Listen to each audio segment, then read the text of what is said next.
आज आपल्या आटपाडी नगर पंचायतच्या उपनगराध्यक्ष आणि 2 नामनिर्देशित सदस्य म्हणजे स्वीकृत सदस्यांची निवड झाली आणि पहिल्यांदाच या आटपाडी नगर पंचायतची थेट नगराध्यक्ष म्हणून मलाही संधी मिळाली आणि तसंच उपनगराध्यक्ष म्हणून आमचे मार्गदर्शक आदरणीय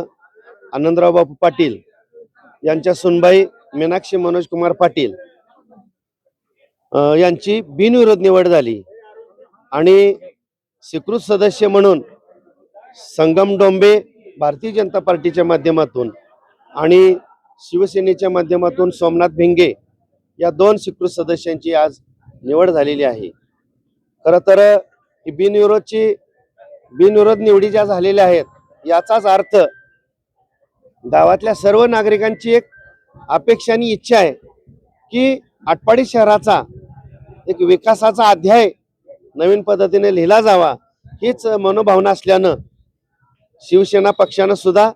बिनविरोध निवड करण्यासाठी सहकार्य केलं आणि भारतीय जनता पार्टीचे आदरणीय आमदार गोपीचंदजी पडळकर साहेब, आदरणीय अमरसिंह बापू देशमुख, आदरणीय ब्रह्मानंद शेठजी पडळकर, त्याचबरोबर आनंदराव बापू यांनी सुद्धा एक महत्त्वाची आणि निर्णायक भूमिका घेतली